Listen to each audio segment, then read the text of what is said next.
Hey YouTubers, Roland Martin here. It's time for another YouTube adventure. And today we're going to talk about the #1 bass lure in the whole entire world, the plastic worm.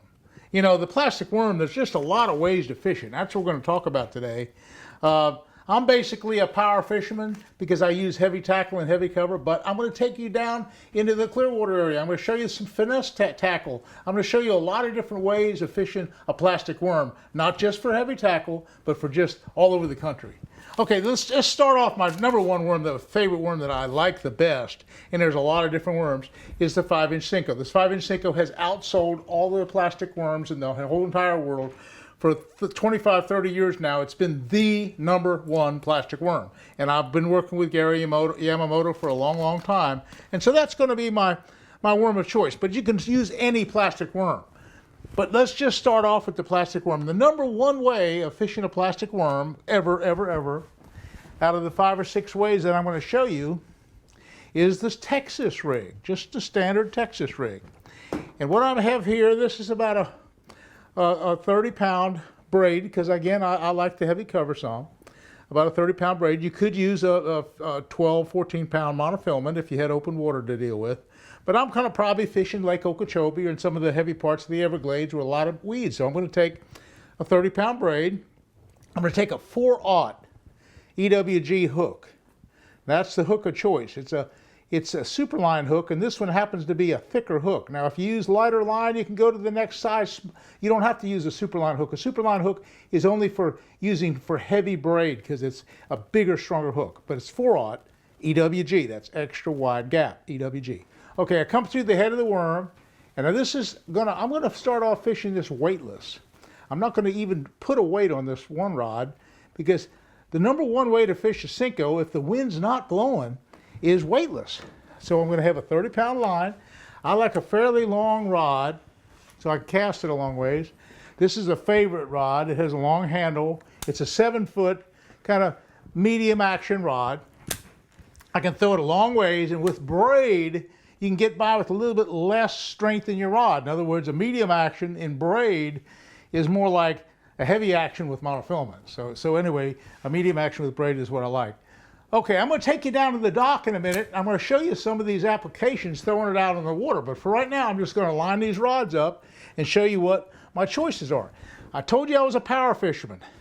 Let's go to the same plastic worm. Let's go to the Texas rig.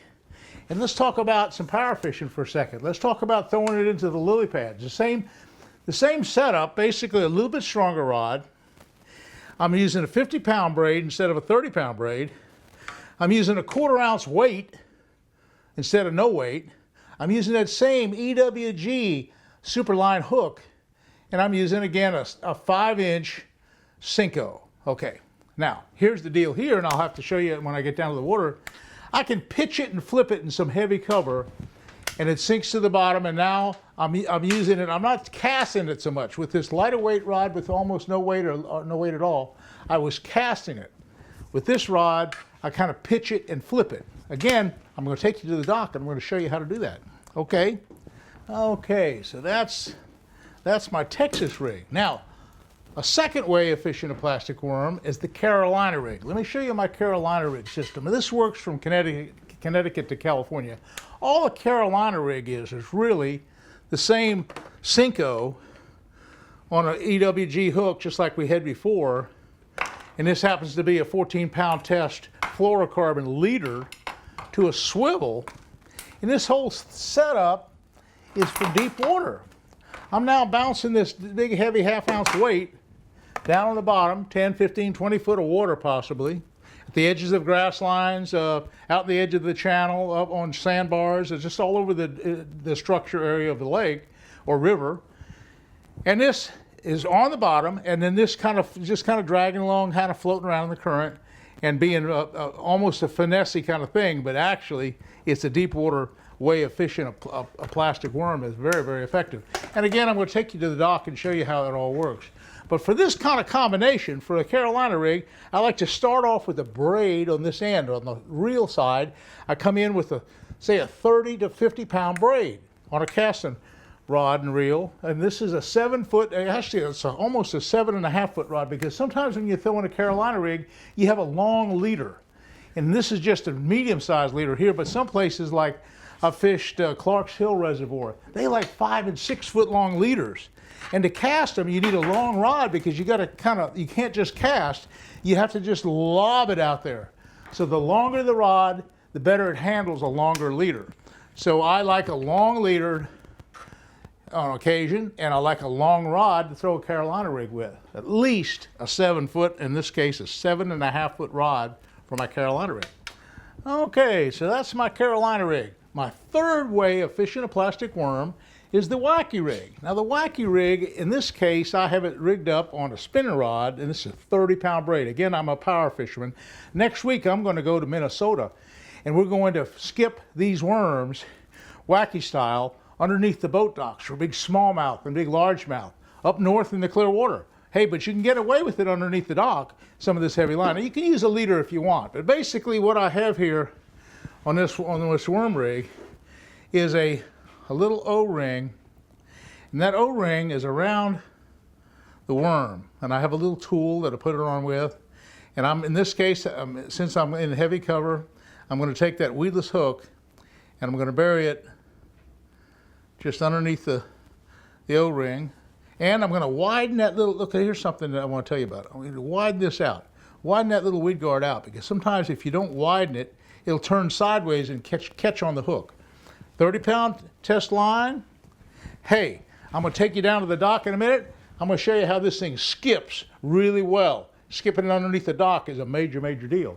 Now you can use the same rig in much clearer water, in wacky style, in say clear water lakes like Lake Mead and all these nice places, throwing it up in the rocks and ultra clear water, letting it sink down. Again, that's a great technique for both largemouth and smallmouth in clear water with open water. Now I'll go down all the way down to 6-pound line, 8-pound line, and here's some different fluorocarbon lines that are real light, and I just can put that on. And for real clear water, I'm going to use this Wacky Rig possibly with down to 6-pound fluorocarbon. Hey, you catch a lot of nice fish on that. Okay, that's a good choice. Okay, let me show you my fourth way of fishing a plastic worm. Okay, this is a shaky head. Now, what's a shaky head? Well, let me just show you what a shaky head is. It is a little jig head kind of thing, and I put a smaller worm on it, like this little California roll. It's just not as big a bodied worm as, say, a Cinco. And I'm going to put that on, and see, it's a skinnier worm. Okay, and it's a kind of a different deal. This is a completely different thing. It's like a jig thing, and I screw it. It has a little screw deal here. This is an eighth of an ounce shaky head. I'm screwing it on here just like this. I screw it right on the jig. Okay. When it's all screwed in, I can bury the hook and just skin hook it if I just have open water.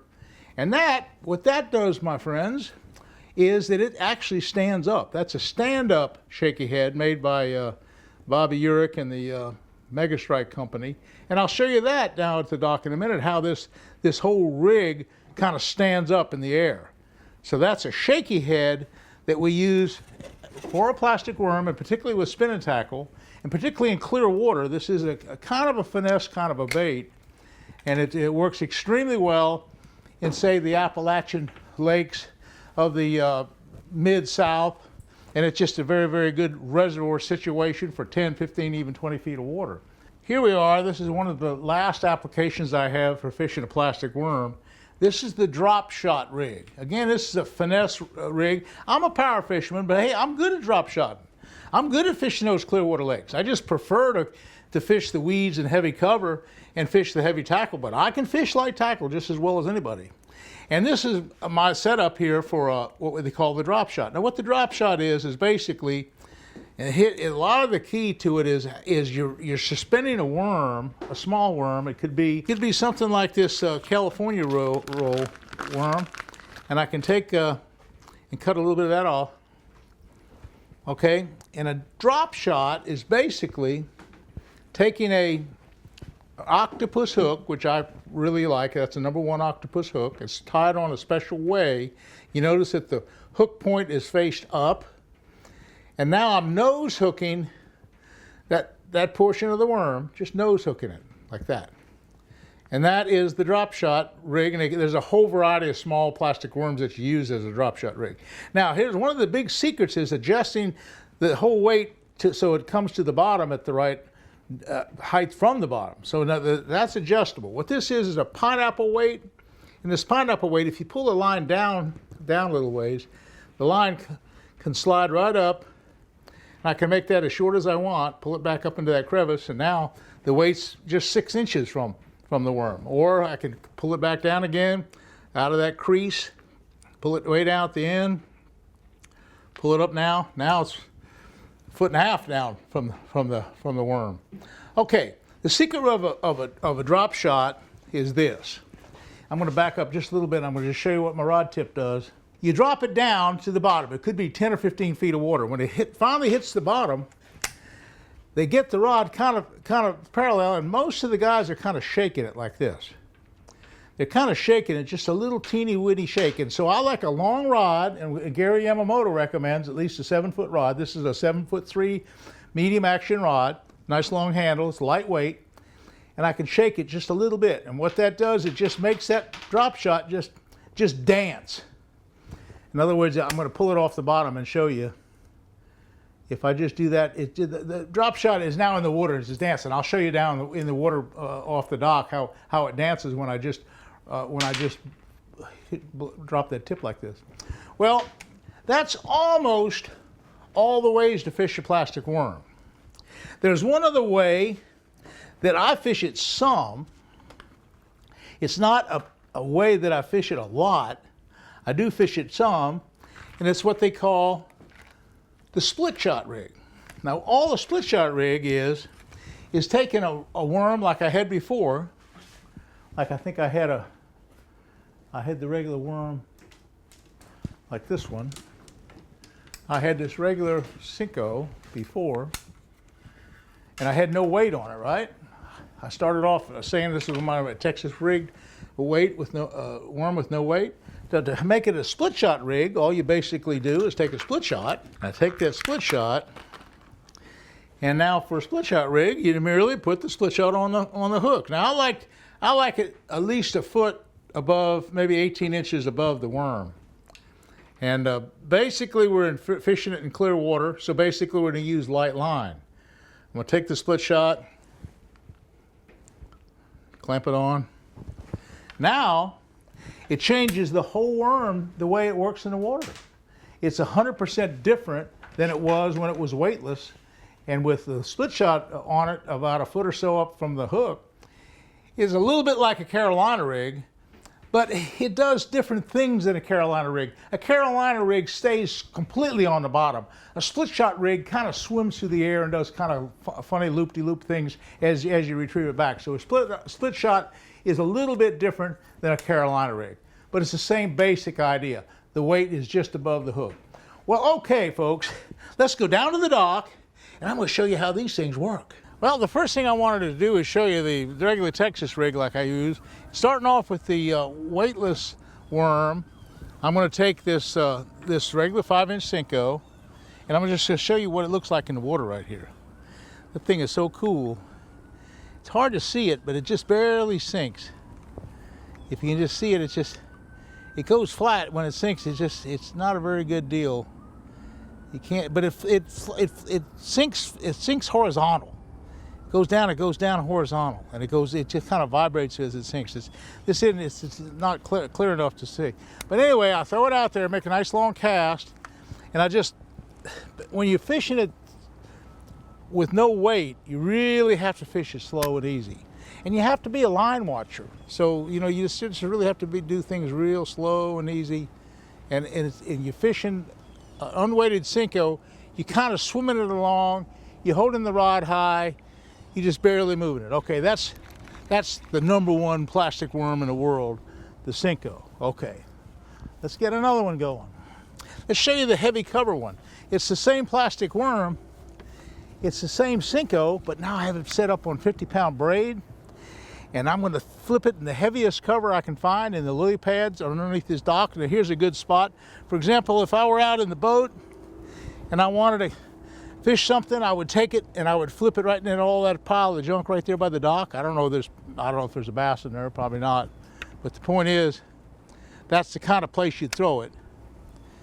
And you jig it up and down in that heavy cover. Again, you're not really casting it so much, you're kind of flipping it and pitching it in the heavy cover. It's a way to fish heavy, heavy cover with the plastic worm, very effective. Okay, the third thing is the Wacky Rig. Okay, this Wacky Rig is set up, now I like the heavy cover really a lot. And for what I'm gonna do, I'm gonna take you out on the dock for a second, and I'm gonna show you this Wacky Rig and what it does. And I'm gonna take the weed guard and I'm gonna put it down on the hook. And watch when I hold it low to the water, watch how it skips. See how it skipped? It just skipped way back. Now there was no dock there and there's no overhanging trees much there. But that's the kind of thing you do if you're trying to skip it underneath the docks or underneath the overhanging limbs. You just skip it along the water, and that works so well.